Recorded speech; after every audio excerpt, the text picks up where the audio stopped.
All right, on to this lecture. So we'll be going through chapter 4 of Stuart Shapiro's Thinking About Mathematics, Thinking About Math, on the philosophy of mathematics. So this is near opposites, Kant and Mill. So Kant and Mill are near opposites because both reject simple Platonism, but they explain mathematics in almost opposite ways. So for Kant,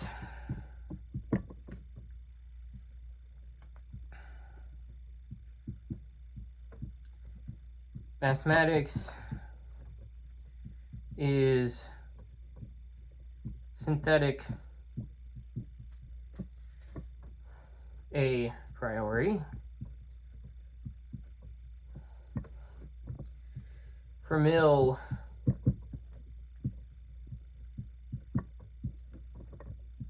mathematics is synthetic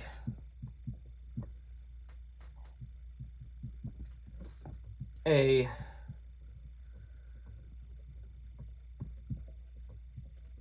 posteriori. So a guiding contrast can be found in this diagram. So with Kant, we have math grounded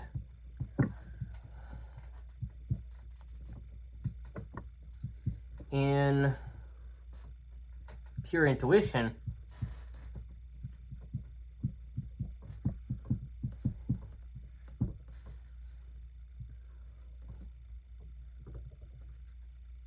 whereas for Mill, it's grounded in experience.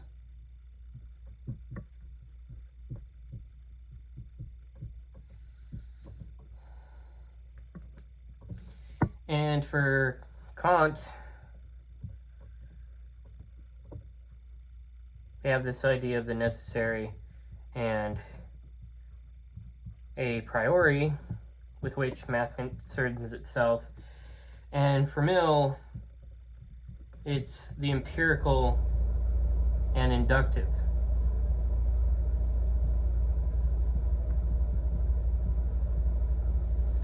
For Kant, there are forms of possible experience.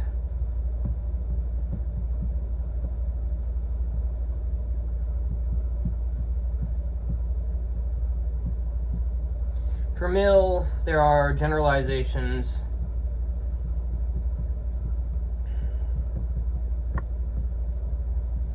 From actual experience.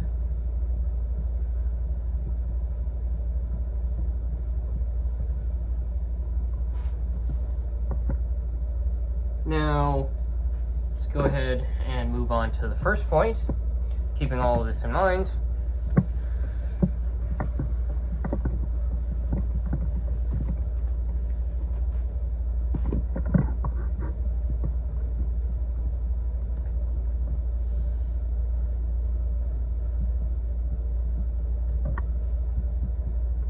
Reorientation. Now, I will say something about the historical part of Stuart Shapiro's work. It's very, very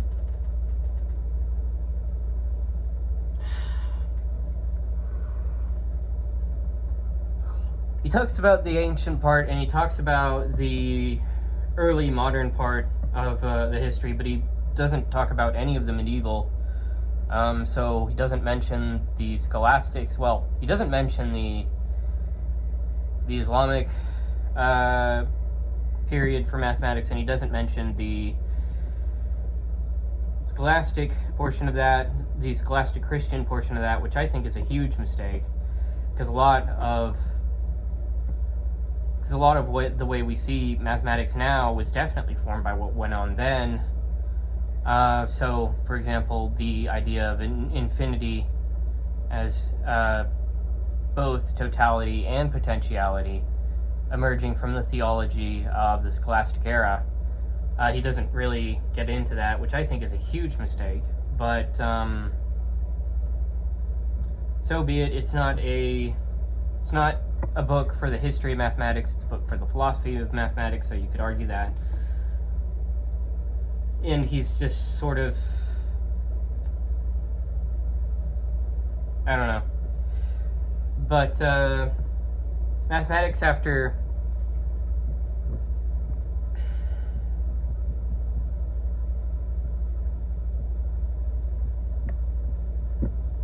the scientific revolution,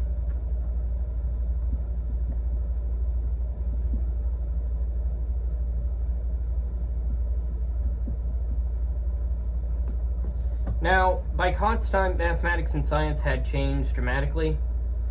The 17th century brought analytic geometry,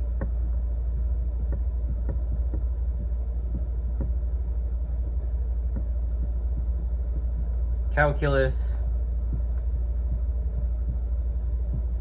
Newtonian mechanics,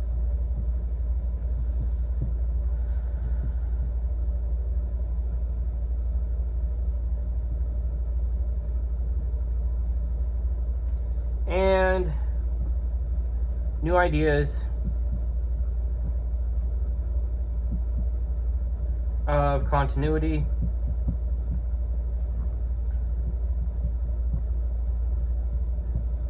derivative,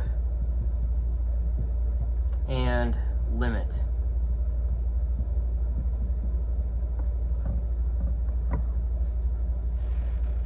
So mathematics was no longer geometry and arithmetic in the ancient sense. It had become deeply connected to modern physics. Right, so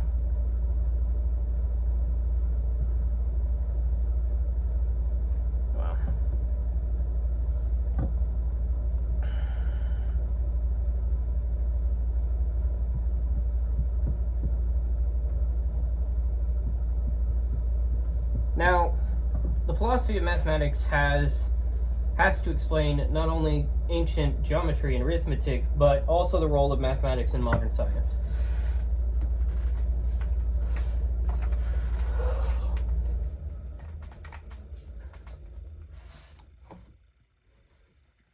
Because we have the emergence of Descartes and Newton and Leibniz and such other figures contributing to rise of geometry, algebra, calculus, and physics. So it gives us a new question, right? So how does mathematics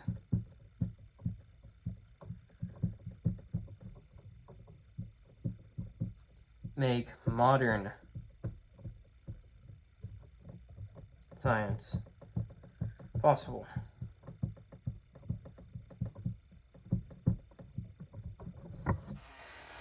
All right, let's go ahead and move on to the next point.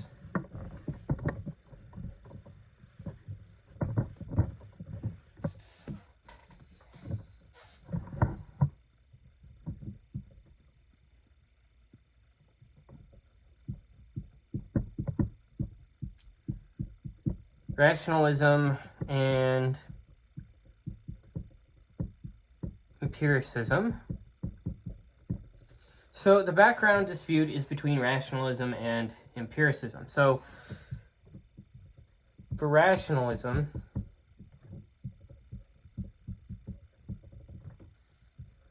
we have reason as source of knowledge.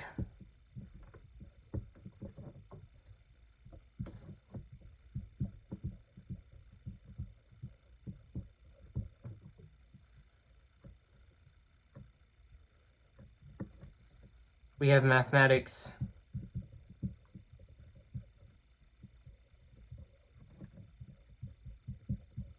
as model.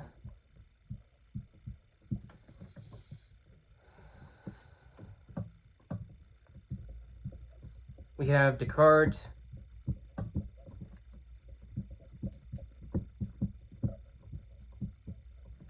Spinoza, Leibniz in this camp, and for empiricism,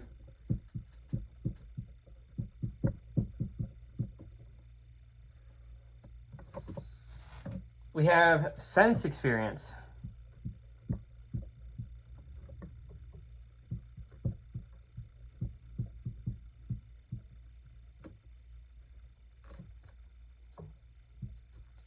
As source of knowledge.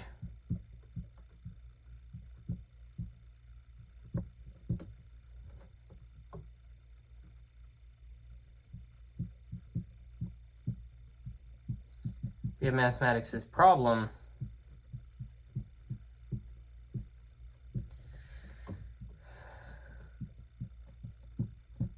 With Locke, Berkeley, Hume, and Reid being members of this camp. So, rationalists explain the necessity of mathematics well. Mathematical truths are grasped by reason and do not depend on contingent experience. Empiricists explain the applicability of mathematics well. Mathematical ideas arise from experience, but each view has a problem. So for rationalism,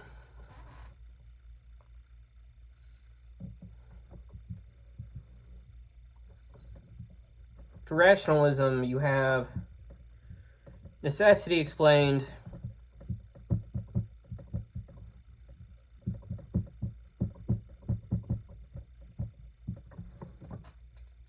whereas applicability is mysterious. So it's the closest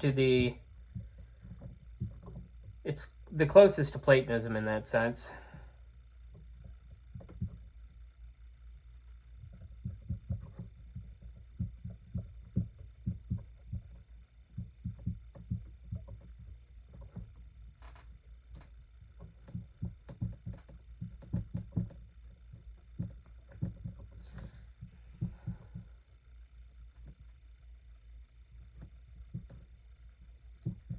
Applicability explained for empiricism, but necessity is mysterious here. So, yes, so I guess you could say the reason that he doesn't include the medieval era might not be because of some secularist extremist position, though maybe, it is the way things are in academia, but could be just because he wants to show, okay, there's this line of reasoning where you have this dichotomy in between these two positions, and it shows up even beyond just Platonism and I guess you could say Aristotelianism. But yes, he doesn't explain exactly how you get from point A to point B, and that's kind of annoying. So, but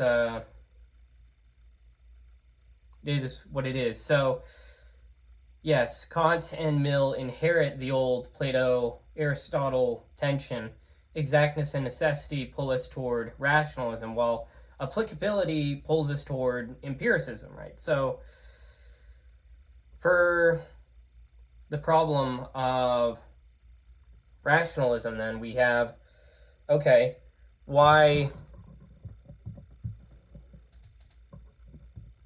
Right, so...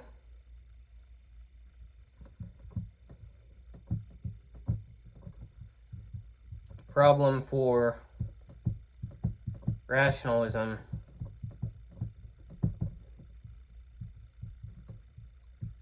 why does pure reason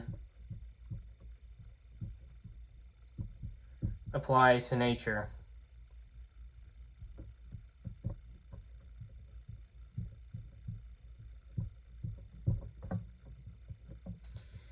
And the problem for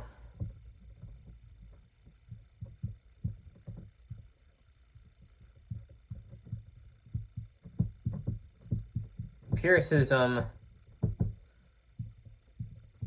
why does mathematics seem necessary?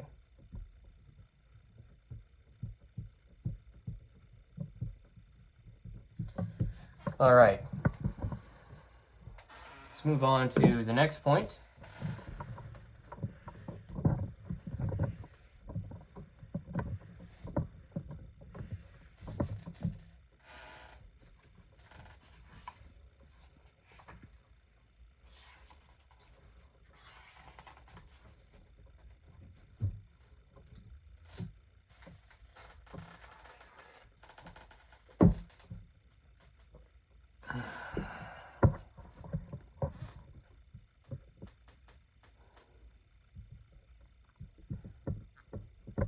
Kant's central problem.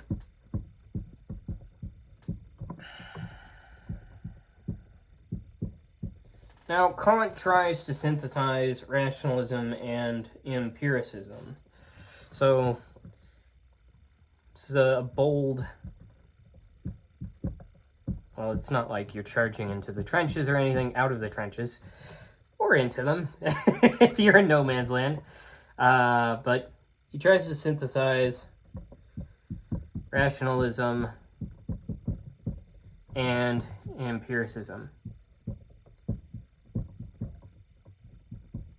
It is a somewhat bold attempt. Now, his problem is, okay, how can... Wait, let me just write this. Problem: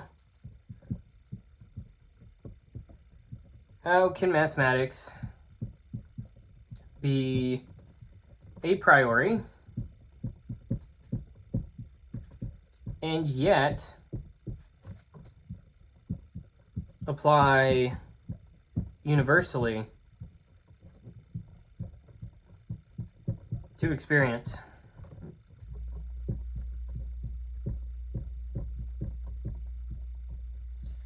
He wants to explain three features at once, which are necessity,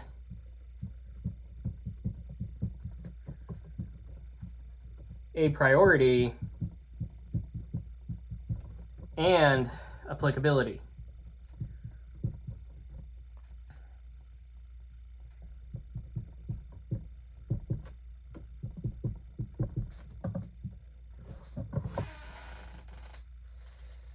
His answer is that mathematics is synthetic.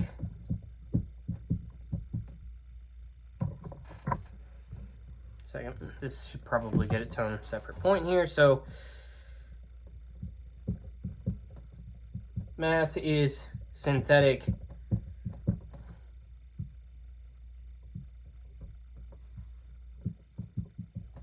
a priori and grounded in intuition. So, Kant's philosophy of mathematics is an attempt to preserve the necessity of mathematics without making mathematics irrelevant to empirical science.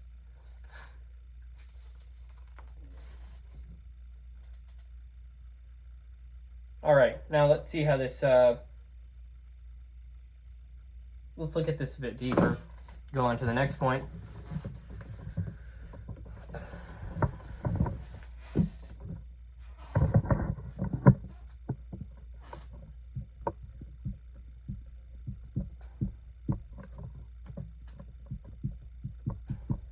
analytic and synthetic. So Kant distinguishes analytic from synthetic judgments. So we just say judgments, and we'll have this diagram here. Start with analytic.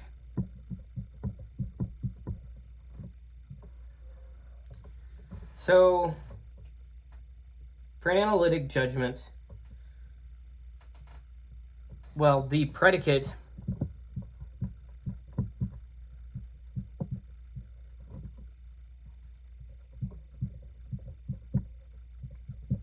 is contained in subject concept.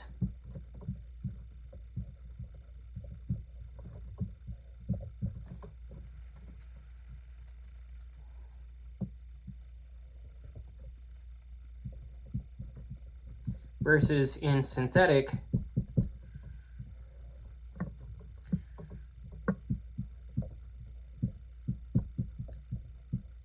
predicate adds something new.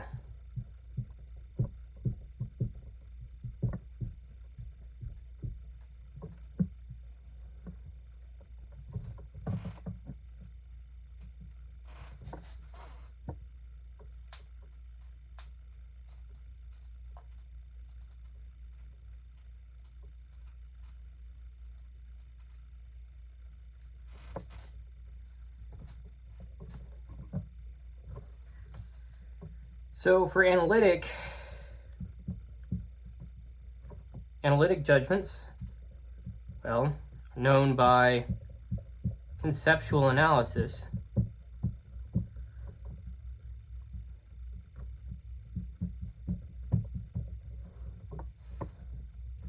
Whereas for synthetic, the judgment requires intuition or experience.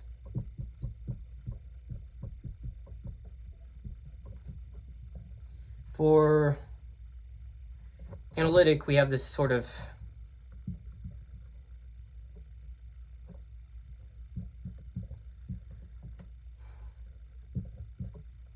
elucidatory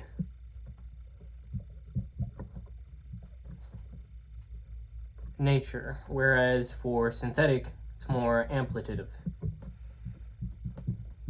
Amplitative. Skipping this whole whenever I say it. Ampliative. Okay. Now, so an example of analytic judgment would be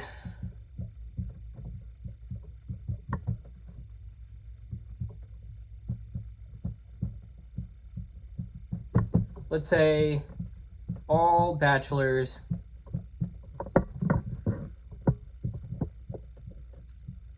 are unmarried.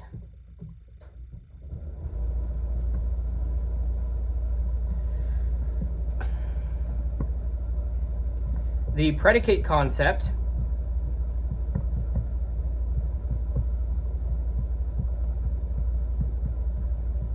unmarried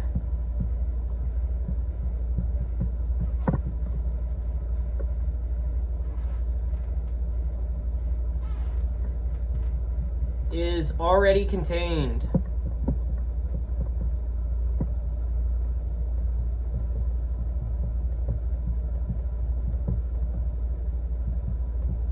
in a subject concept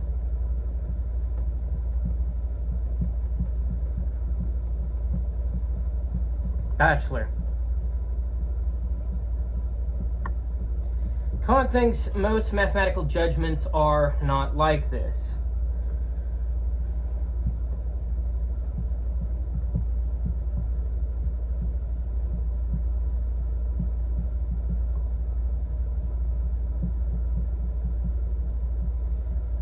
They are as he puts it, synthetic.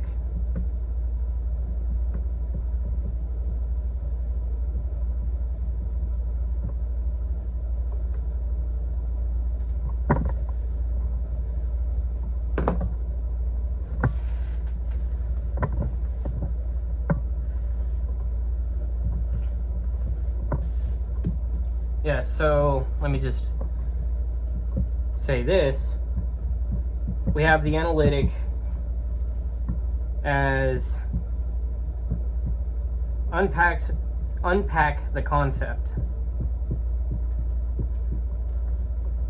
We have synthetic as add something new.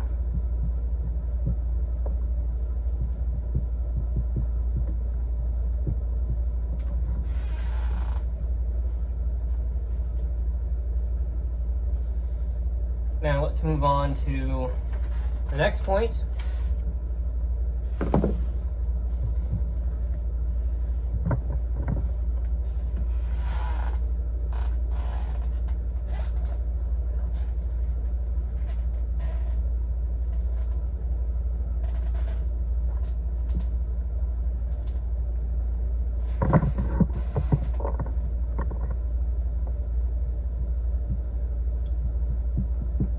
Kant on arithmetic.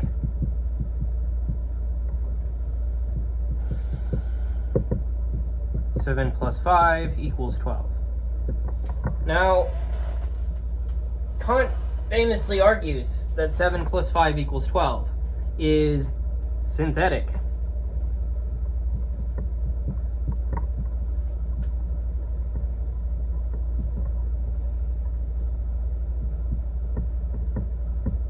So you have the concept of the sum of 7 and 5 contains only the idea of combining 7 and 5 into one number. It doesn't actually contain the concept of 12. So, say that.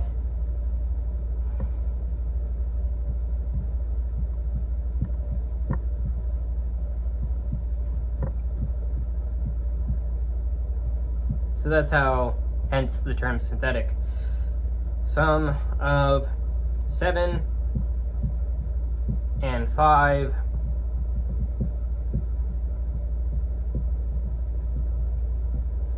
contains only the idea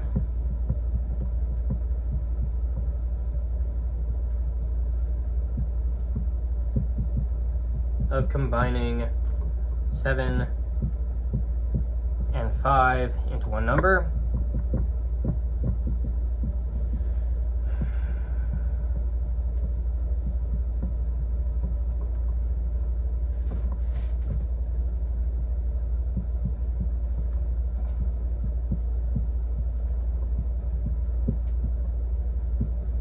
Does not already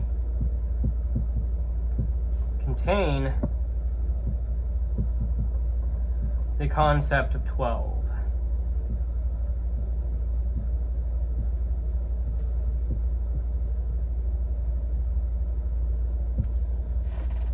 Now, to get to 12, we must construct the sum.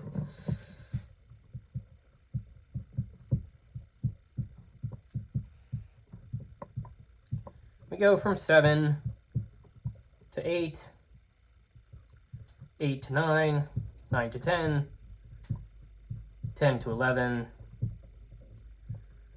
11 to 12.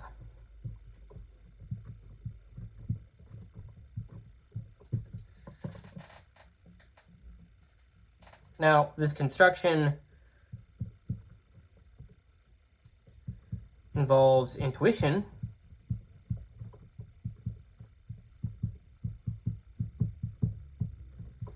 especially succession and time.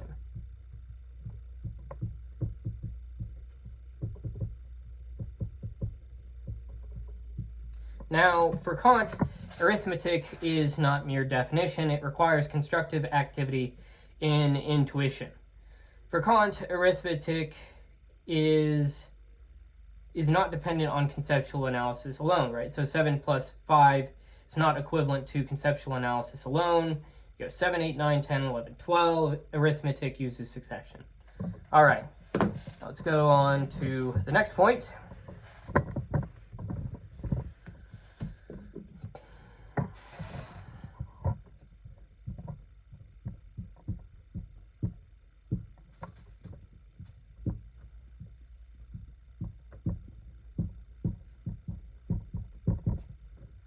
Kant on geometry,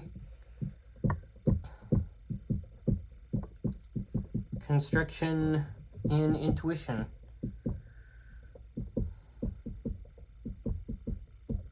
So Kant also thinks geometry is synthetic a priori.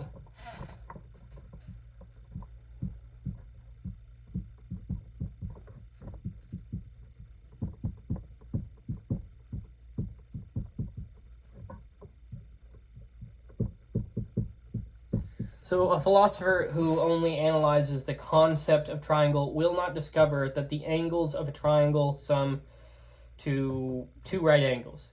The geometer does something different. He constructs a triangle, then adds auxiliary constructions.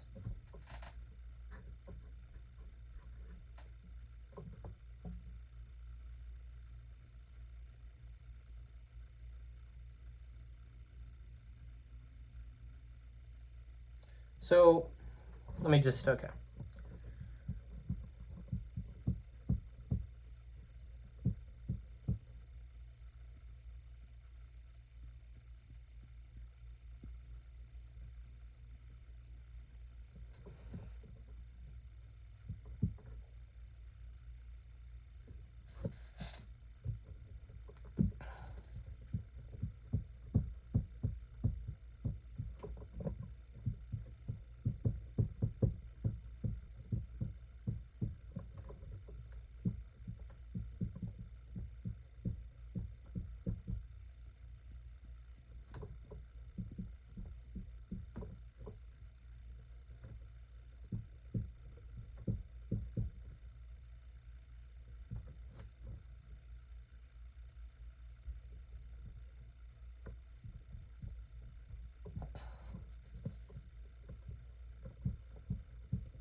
So the geometer, he constructs a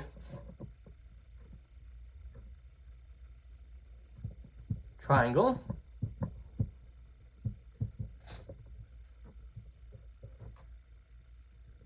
and adds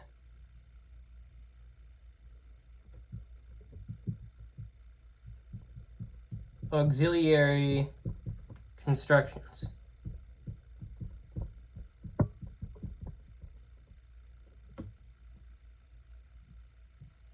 For example, in Euclid's proof,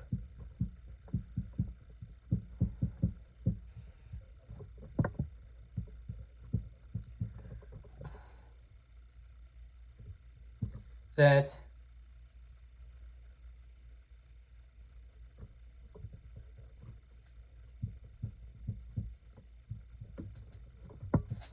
the angles of the triangle sum to two right angles,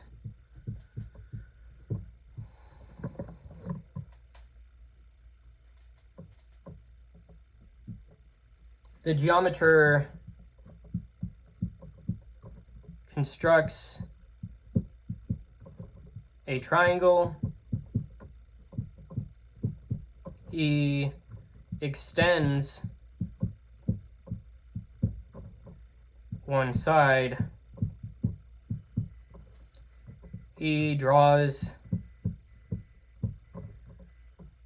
a parallel line.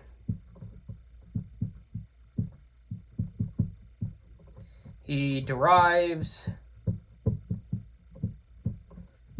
the angle sum. Now, Kant's model of mathematics is not passive inspection of concepts. It is active construction in pure intuition.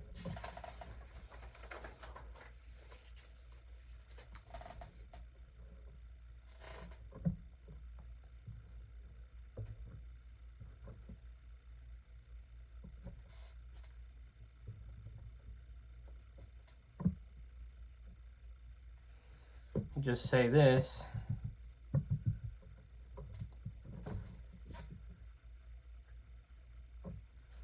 But yes, so with this formulation, the concept of triangle does not automatically imply angle sum is equal to 180 degrees. Rather, you have to construct, and then from there you extend. Then from there you draw a parallel. And then from there you prove. All right, let's go on to the next point.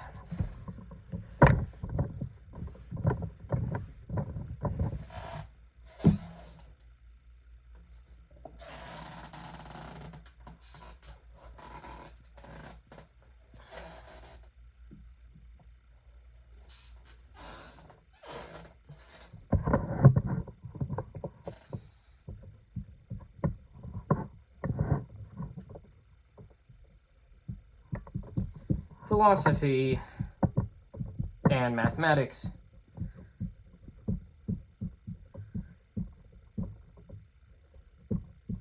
So Kant contrasts philosophical cognition with mathematical cognition, and that can be summed up with a handy diagram. So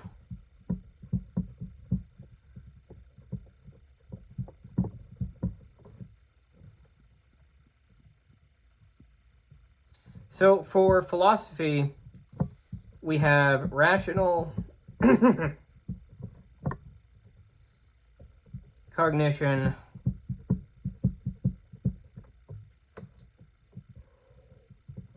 from concepts.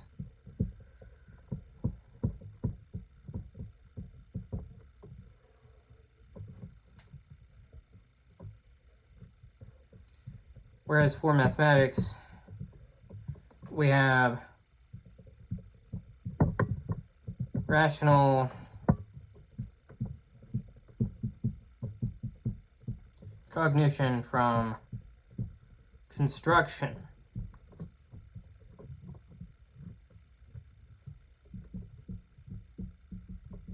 Of concepts.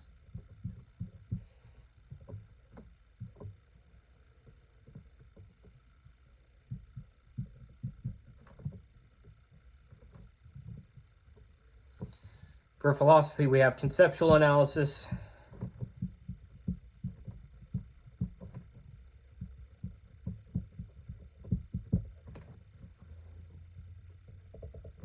for mathematics, we have intuition and construction.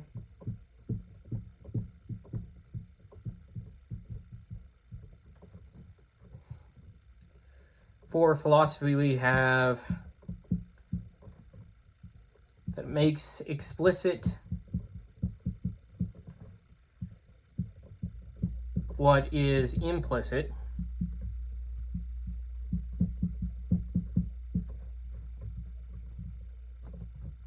For mathematics, we have that it produces new knowledge.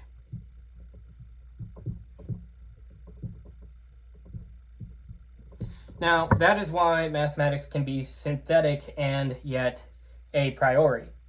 It's not based on empirical observation, but it is also not based merely on definitions.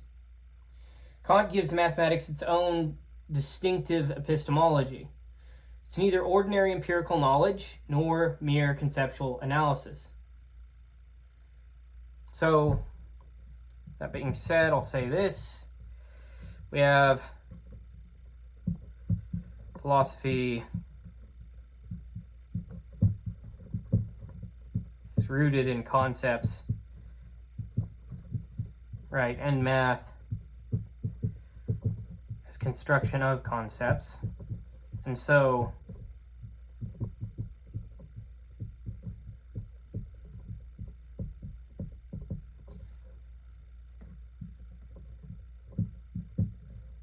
mathematics is not just logic or definition.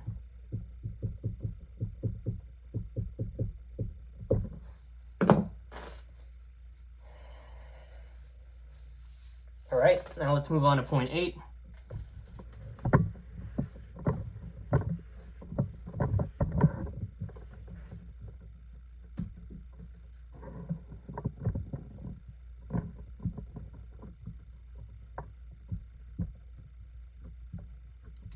Pure intuition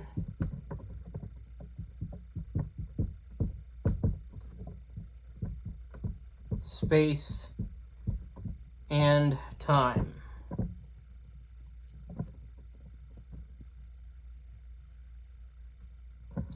So Kant's key idea is that mathematics is grounded in pure intuition.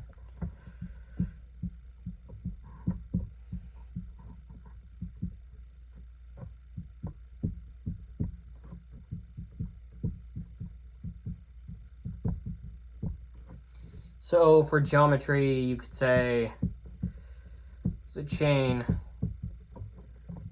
It's geometry in space, and arithmetic of time or succession. Time or succession. Tim or succession. No. Time or succession. So space and time are not learned from ordinary experience. Rather, they are forms through which we experience objects.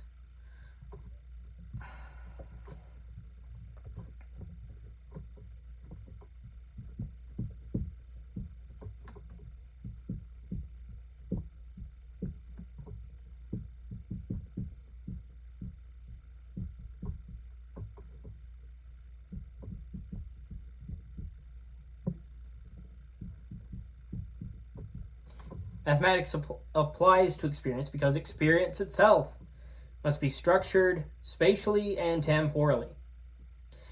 Kant's great move here is to locate mathematics neither in a Platonic realm nor in ordinary empirical objects, but in the form of possible experience.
Right, so mathematics concerns the form of experience. And so geometry equals the form of space. Arithmetic, form of succession. That is why mathematics applies. Let's go ahead and move on to the next point.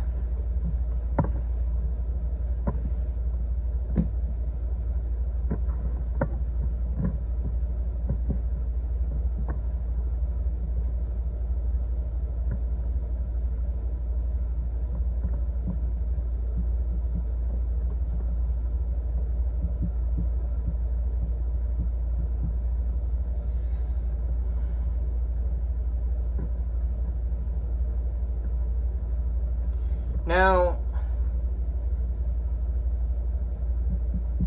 Kant's view explains why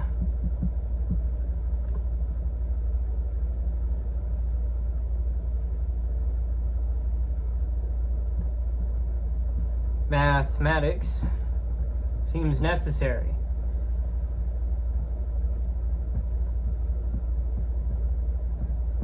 a priori.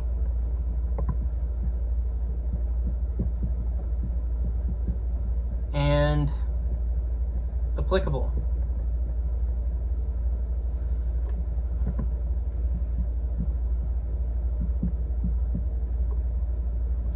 So for the necessary bit of that, we have that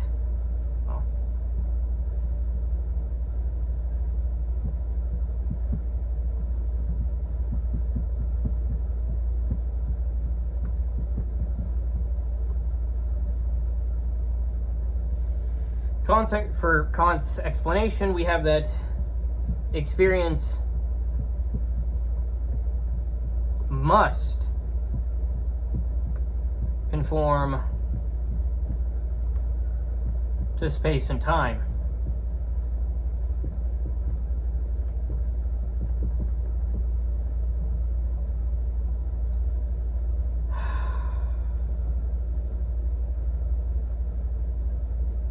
And for feature a priori, we have, with Kant's explanation, that space and time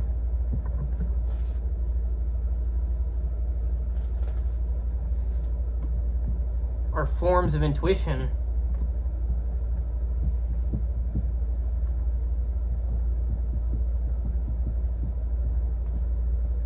not empirical discoveries.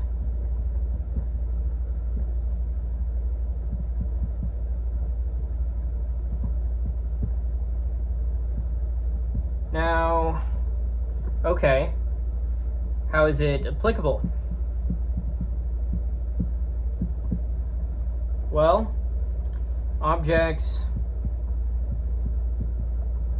of experience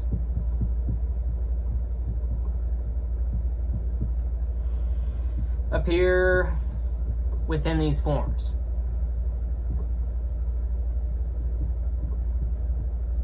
Within those forms, yes. Now, Kant therefore tries to solve the old problem that divided rationalists and empiricists. Kant's view is powerful because it explains both the certainty of mathematics and its application to experience.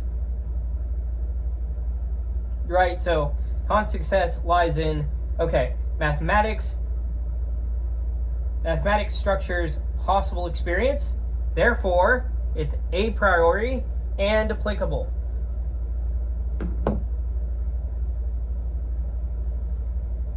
Now it runs into a bit of a problem, which I'll get into in this next point. He can't handle it, and that is, okay, I'll let you just. So Kant's problem,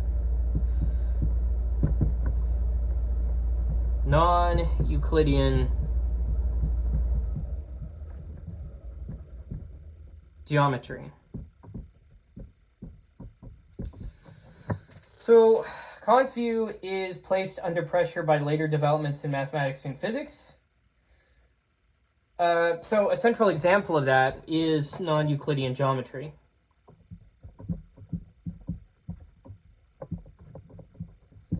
It's like you answered the question of an ancient time. We've moved past that ancient time, and now we need another answer. would probably be a way to formulate that problem, right? So,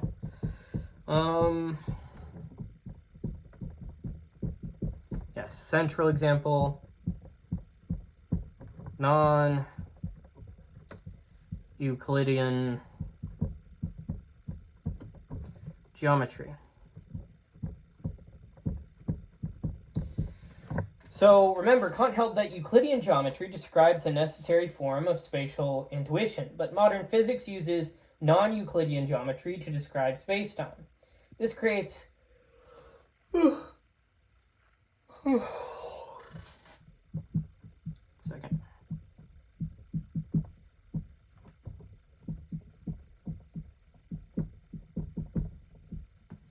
This creates a serious problem here, which is, can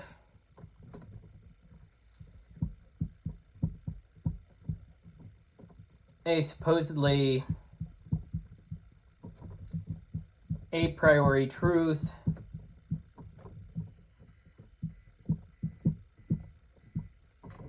be overturned by empirical science. Now, I say that it's not necessarily overturned, it's more so just built upon, but let's just go ahead and take this a bit more seriously. If Euclidean geometry is synthetic a priori, then it should not be empirically reversible. But the development of non-Euclidean geometry and its applications to physics suggest otherwise. Now I say, okay, yeah, it suggests, but it doesn't overturn that. It's a different form of the thing. But you know, let's run along and go with that swimmingly. So non-Euclidean geometry threatens Kant's claim that Euclidean geometry gives the necessary form of spatial experience. So it's like, okay, Kant says Euclidean geometry is necessary. Modern physics says space-time may be non-Euclidean. Problem, what happens to the synthetic a priori, right? Now, I'd argue it just runs along. It's like it's a different poem, same rhyme scheme. You'd go along and you'd construct it conceptually. I mean, that is what you do. So I don't think it's too big a problem. But let's go ahead and look at some other potential problems here for Kant.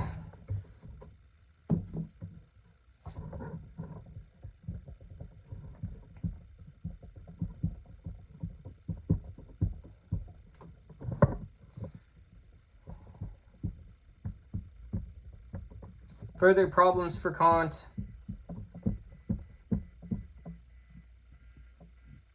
So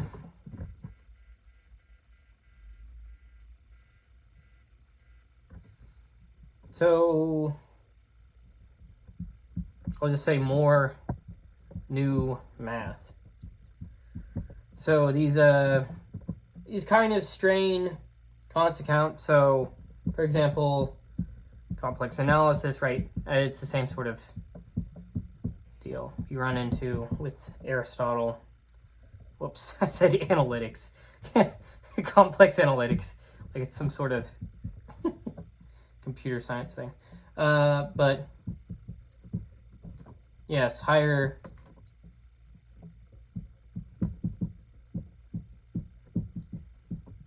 dimensional geometry.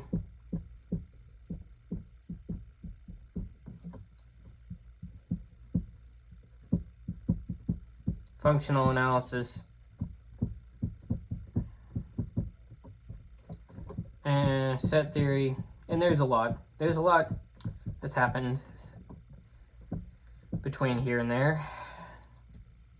So these areas don't obviously concern the forms of ordinary spatial and temporal perception. Not in the same way, I guess you could say. So yeah, and that's kind of the problem.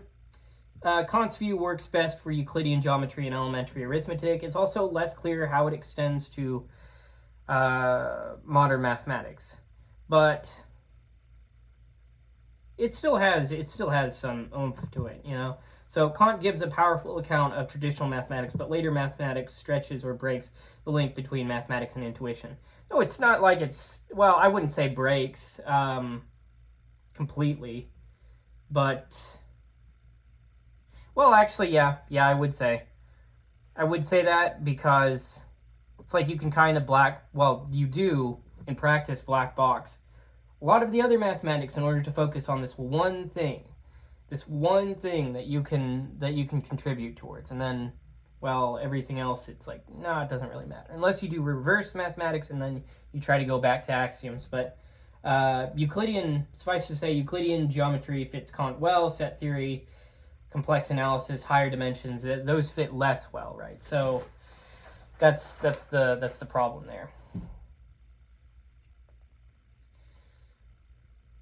Let's move on to the next point, which is Mill's radical empiricism.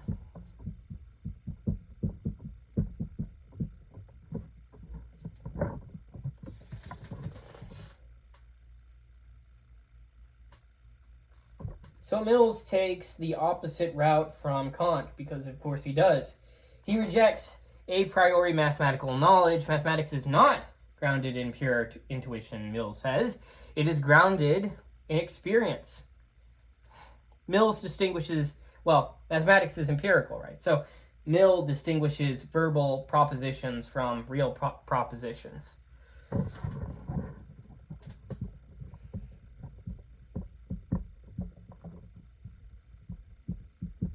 this perspective, mathematics is empirical.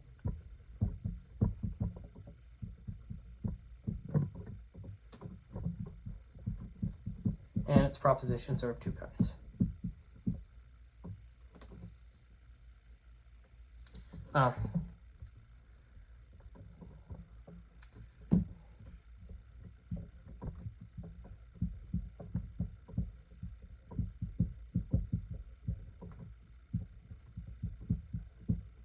So you have verbal propositions.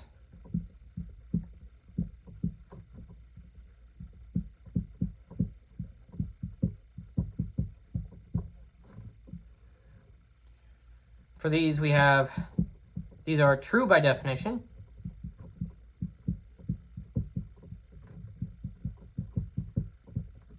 They contain no genuine, factual content.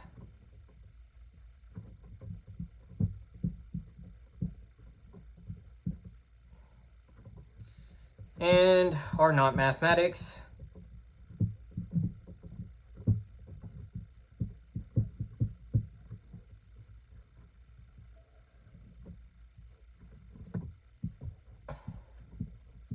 And you have real propositions.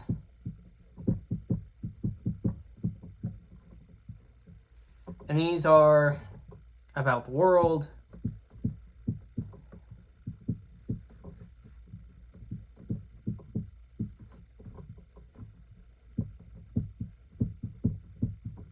they have an empirical content,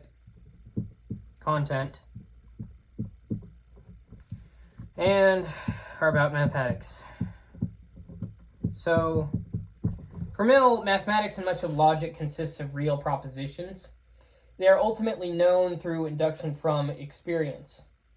Now, Mill agrees with Kant that mathematics is not merely analytic, but he denies Kant's a priori intuition and makes mathematics imperial.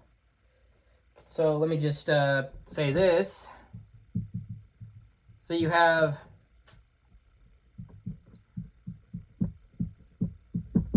Kant as synthetic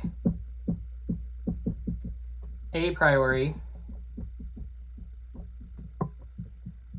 Mill as synthetic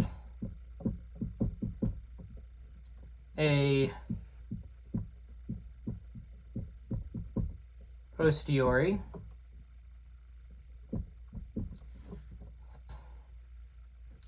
And for Mill, mathematics is equivalent to a set of real propositions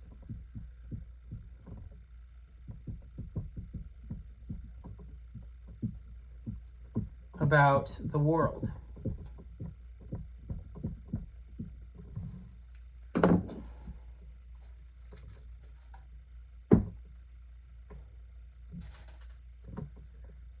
All right, let's move on to the next point.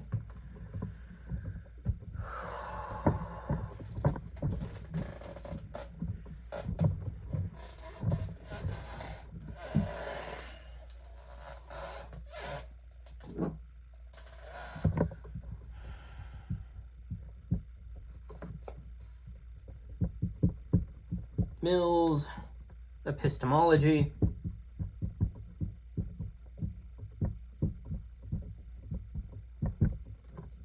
Induction. Which, you know, it's not a bad place to be. Induction is really, really, really, really, really, really, really, really powerful. So, his basic form,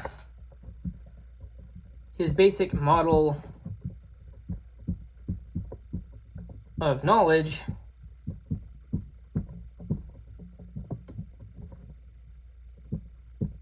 is enumerative induction.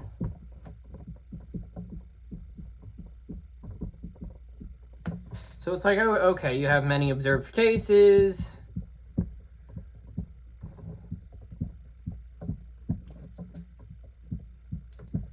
And this leads you to general law. And so, for example, from many black crows who say all crows are black. Now,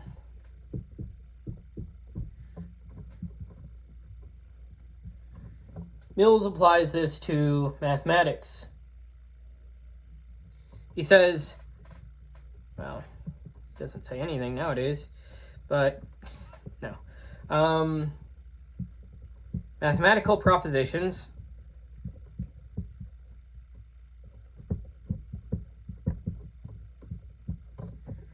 summarize regularities discovered in experience.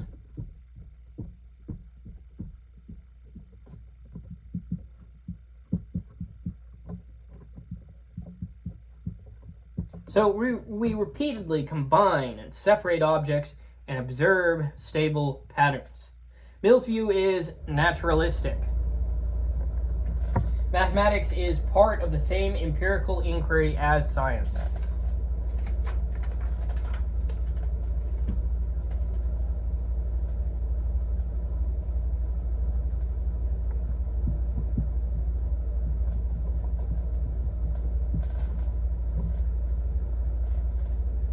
Yeah, so just to reiterate on this, we observe, we generalize,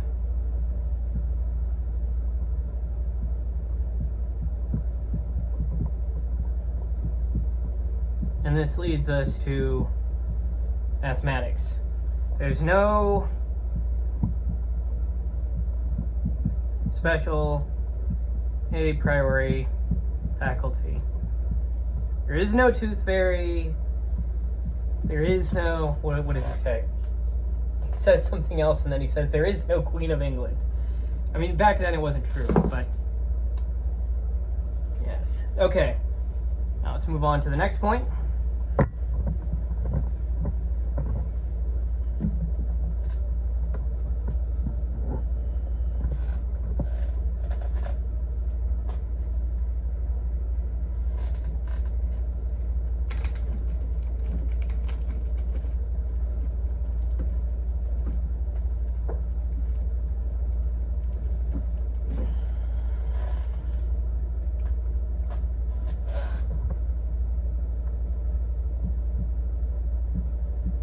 Mill on geometry.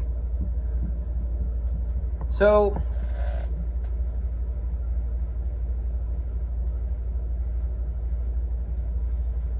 Mills rejects abstract geometrical objects.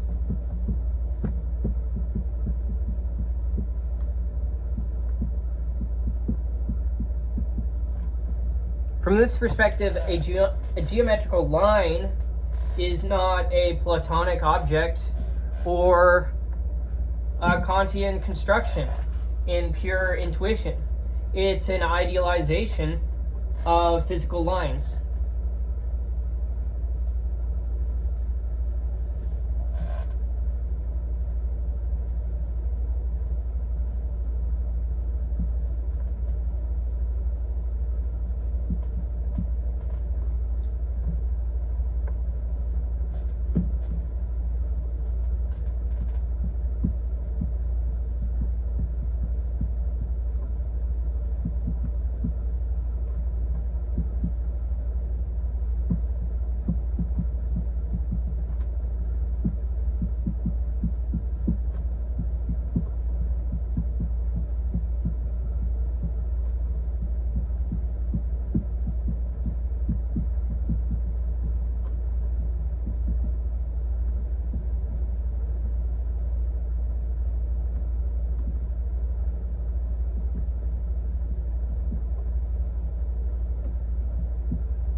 So let's say you draw a line.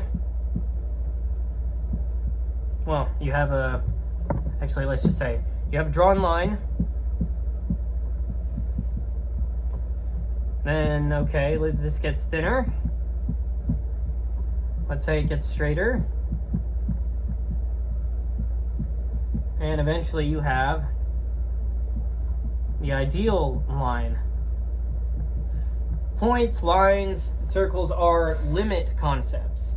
Strictly speaking, Euclidean geometry is fictional because there are no perfect breadthless lines or dimensionless points in nature, but it is useful because real physical objects approximate geometrical figures, and so we have that aspect of fictionalism in there.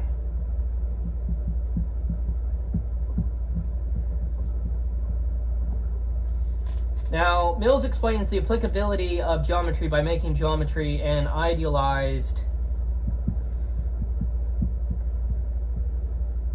empirical science.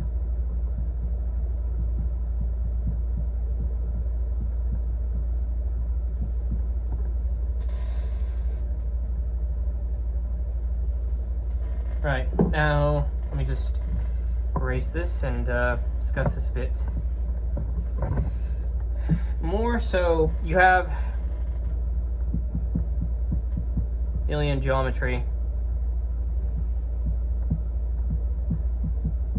as the makeup of idealized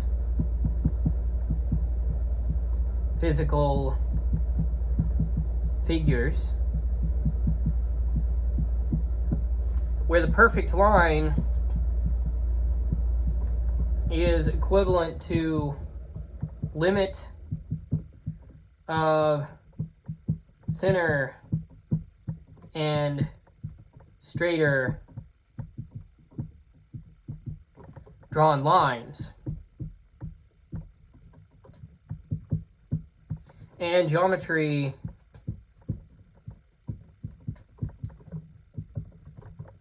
is approximately true of nature.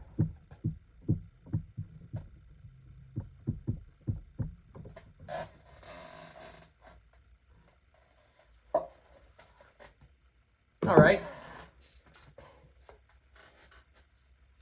Now let's move on to the next point. Well, actually, let me check this first.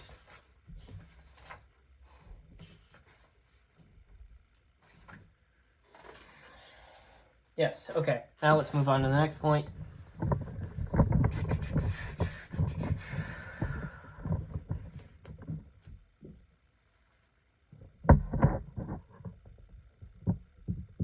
Which is Mills' problem. He does not own any windmills, and this is the problem. No, the problem is exact geometry. Though that other thing could still be a problem. Mills' geometry faces a difficulty. If geometry is based on physical experience, how can it yield exact truths?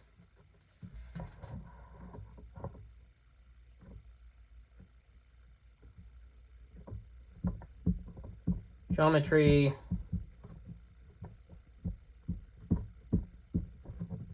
based on physical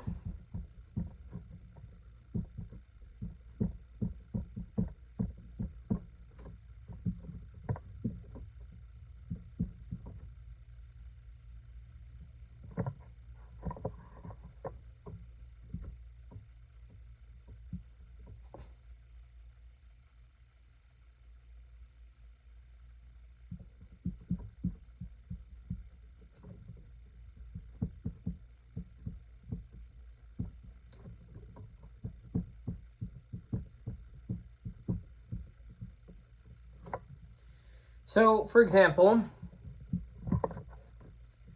between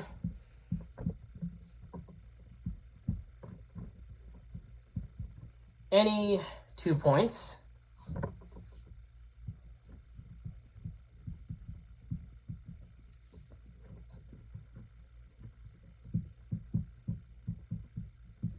a straight line can be drawn. But physically, we can't do that.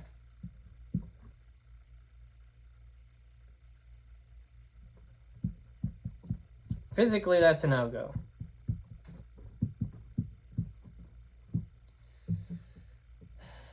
Nor can we bisect a line segment indefinitely. Eventually, we reach physical limits. So, Mill must appeal to idealization or possibility.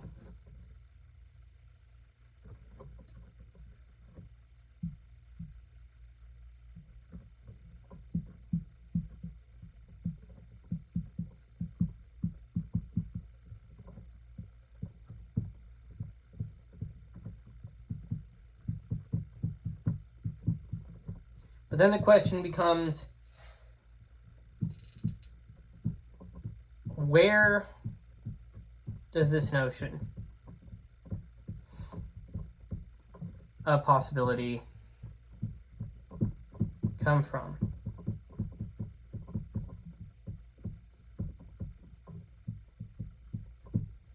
Now, if all knowledge comes from experience, how do we know what is ideally possible beyond experience?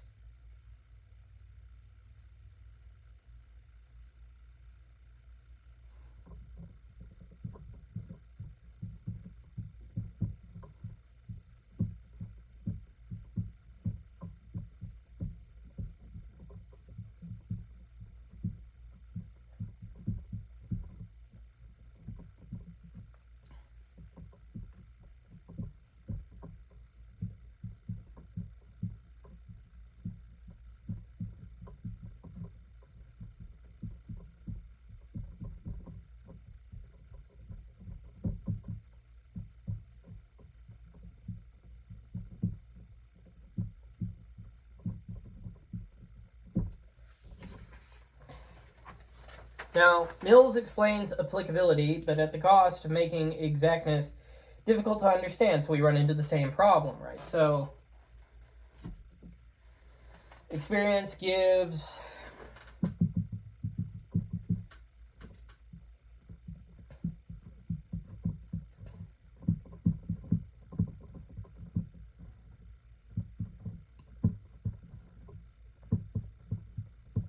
approximate figures,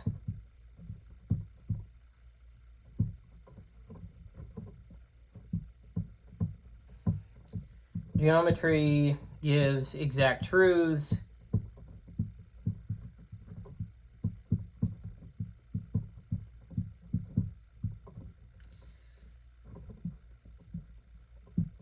and the problem is, yet again, how does approximation yield exactness? Oh, I guess you could say, oh, it doesn't. It's just that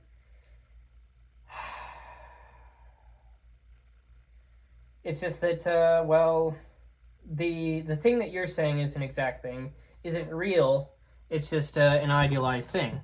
You could say that, right? But then it's just yeah. So, but let's move on to the next point.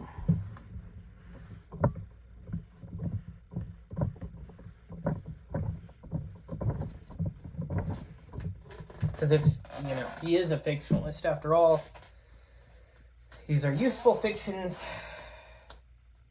Okay, now let's go ahead and move on to the next point. I keep on interrupting myself. Mill on arithmetic.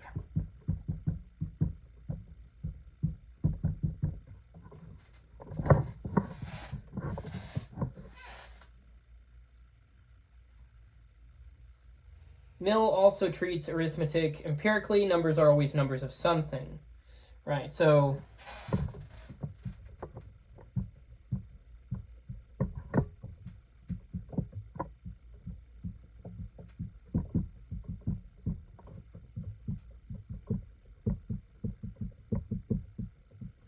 right, you have, let's say you have 10 bodies. Well, hopefully you don't have 10 bodies somewhere. Let's say you have 10 sounds. That's a little bit better, right? You'll have 10 sounds and 10 heartbeats. Well, hopefully you have that and a bit more to go. Right, but there are no numbers in the abstract.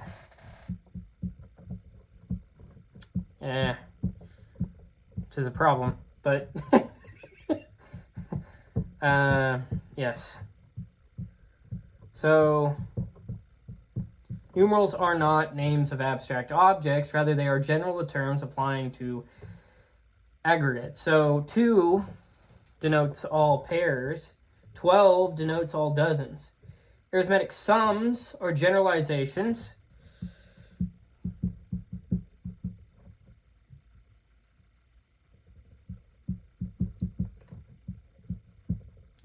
They are generalizations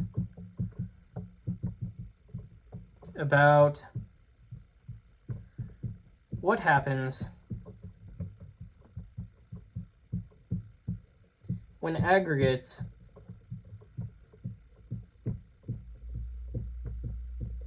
are collected or separated.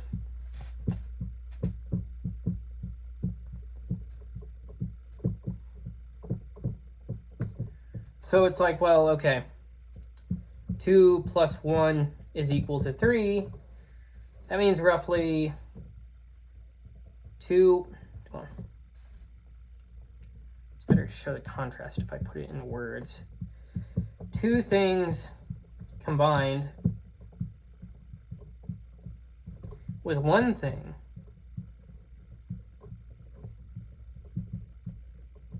make 3 things, right? So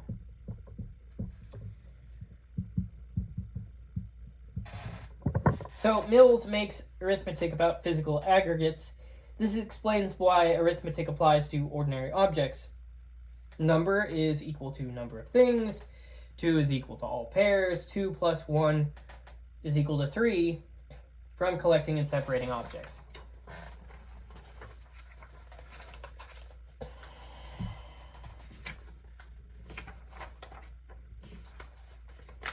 Let me pause here for a moment.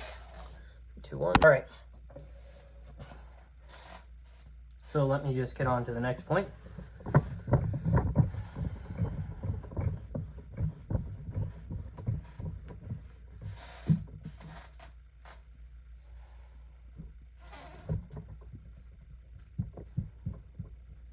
Frege's criticism. What are units? What are the units? So Frege objects that Mills' account cannot explain how units are determined. So Frege is just right on this, man. He's going after him, which is it's interesting that we didn't have that about Kant directly, but at least in this book, like, yeah. So Frege objects that Mills' account, which is BS, man. No, but it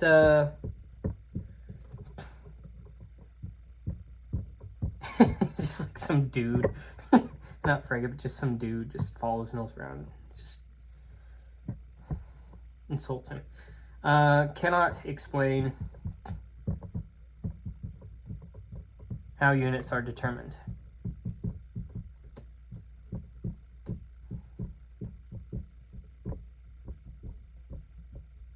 A physical aggregate can be counted in different ways.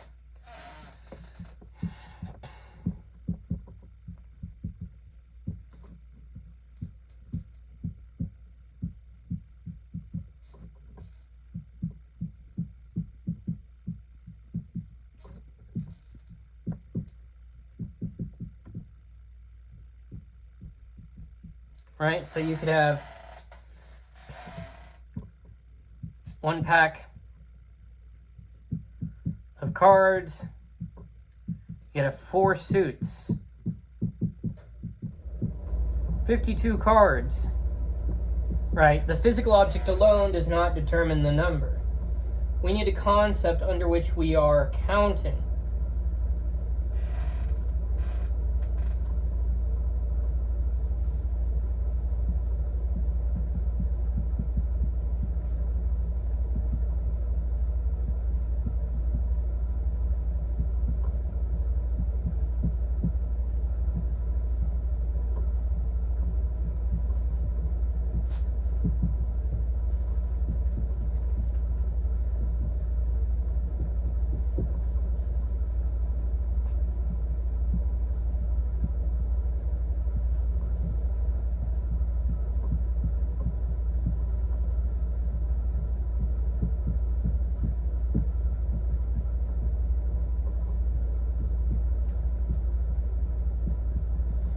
Likewise, a bundle of straw can be counted as,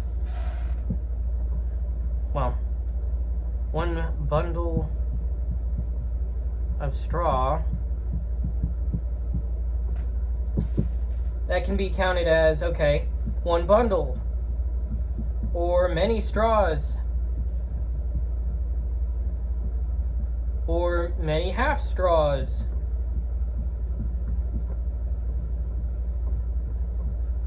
or many molecules. Right, so counting molecules.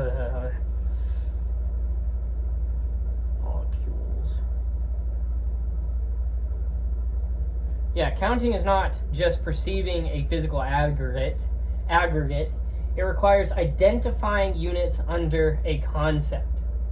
So it's like, okay, you have some physical stuff,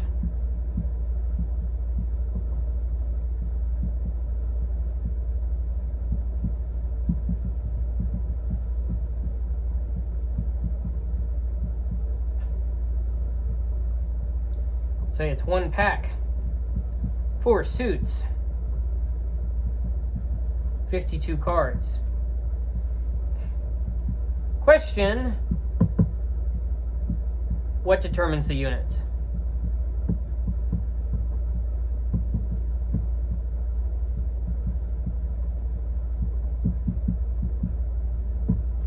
All right, let's move on to the next point.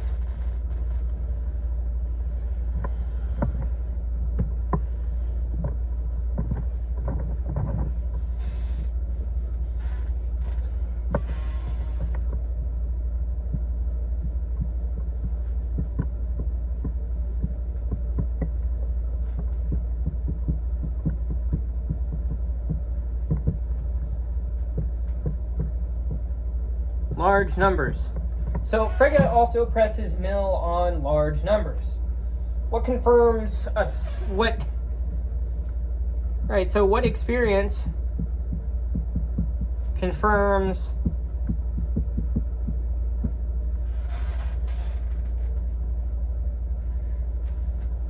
$1,234,457,890 plus 6,792 is equal to 1,234,457,890 464,682. We don't verify this by collecting billions of objects. In fact, empirical counting would be a terrible way to confirm such a sum. Human error would be overwhelming. Human error would be overwhelming. Yes, so we don't verify by collecting, counting,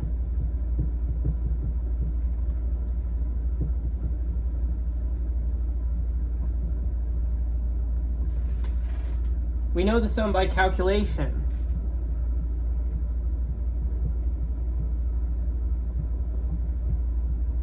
Not direct observation.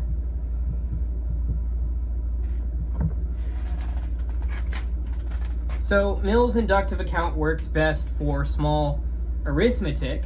It struggles with large numbers, struggles with infinity, and higher mathematics. Let's move on to the next point.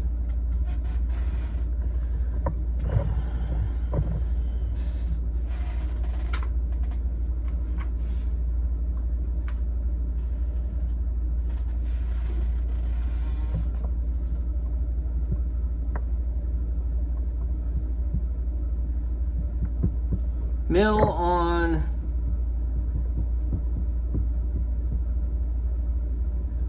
apparent necessity. So, Mill does not deny that mathematics seems necessary. He explains this appearance psychologically.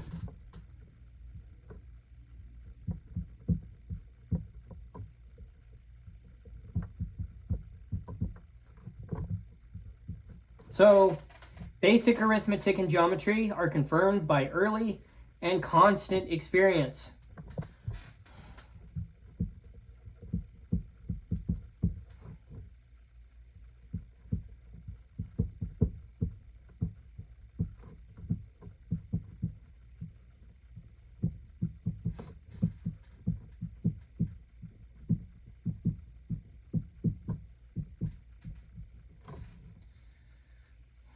We have encountered these regularities since childhood. We cannot imagine them failing. We have this apparent necessity being equivalent to early and constant experience. Now, mathematical necessity is not genuine a priori necessity. It is the result of deeply entrenched empirical expectation. Mill replaces metaphysical necessity with psychological irresistibility.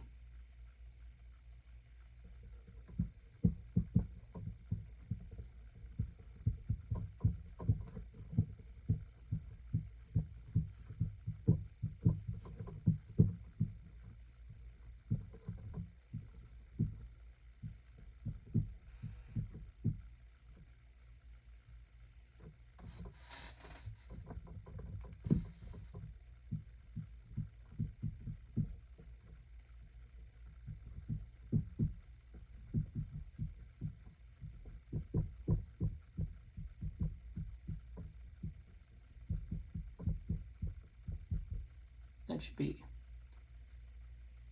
an I. Okay. Yes, with psychological necessity formed by experience. So it's like, why does math seem necessary? Because experience has always confirmed it. Necessity is in a chain from habit and plus imagination, right? So let's move on from this perspective. Let's move on to the next point. Mill's limits.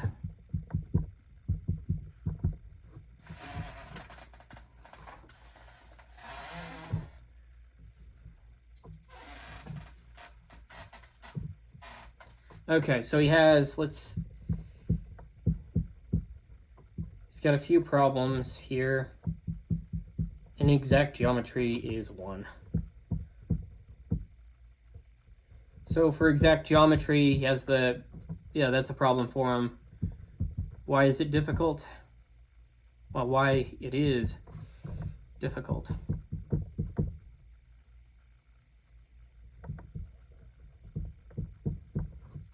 For Mill,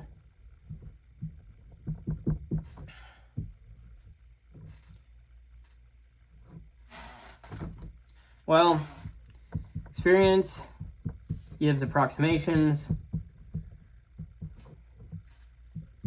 does not give exact lines and points. Now, how about large arithmetic?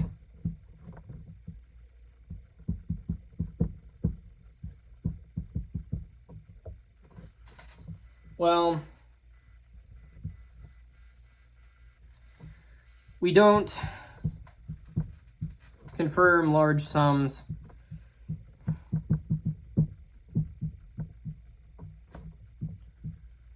by observation.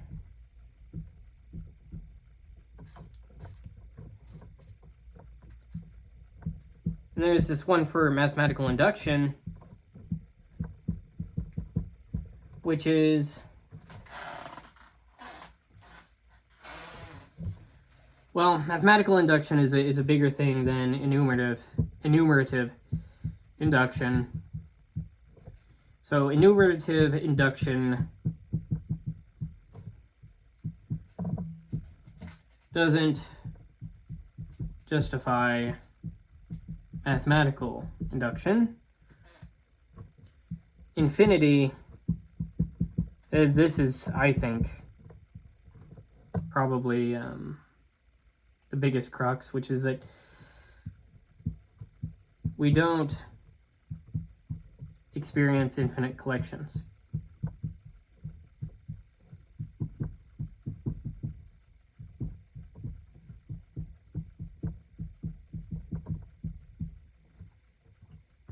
Okay. Now, say higher mathematics. What's the problem there? Well, set theory analysis and furthermore exceed simple empirical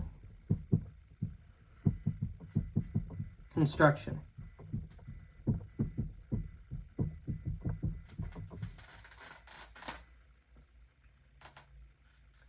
All right.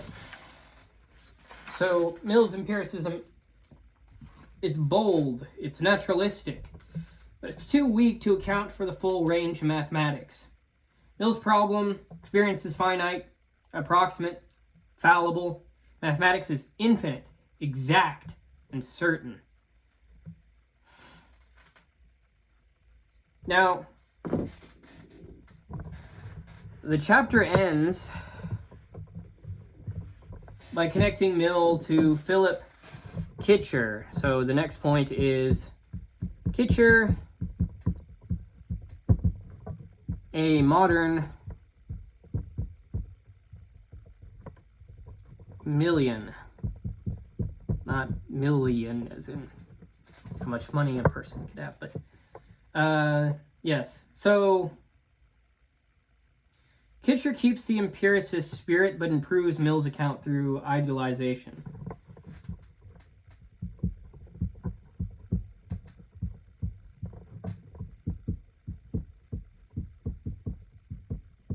So instead of actual human construction, Kitcher appeals to ideal constructors.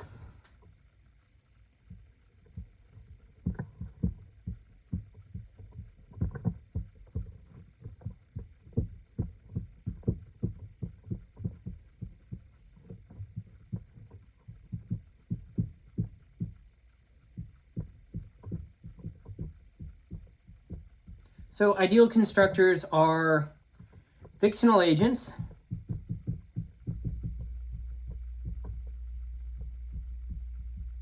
without ordinary human limits.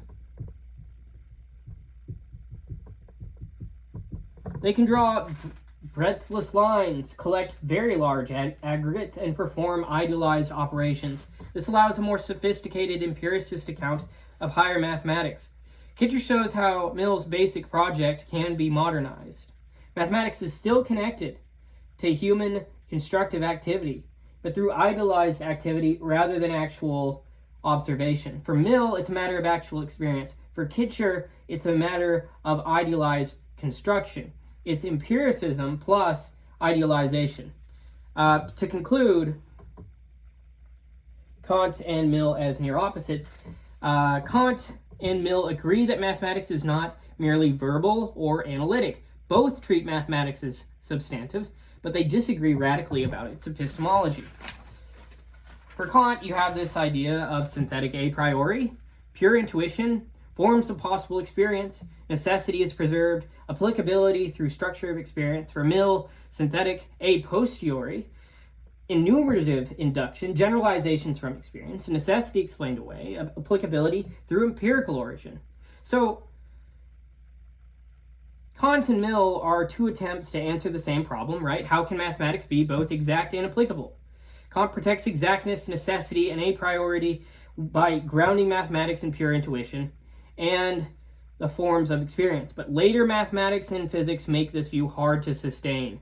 Mill protects naturalism and applicability by making mathematics empirical and inductive, but exactness, infinity, large numbers, and higher mathematics become difficult to explain. Kant makes mathematics too a priori for modern science, one might say, and one might equally say Mill makes mathematics too empirical for mathematical exactness. And so with that, I conclude the lecture. There is some discussion questions, and there's also key terms within notes. Have a good one.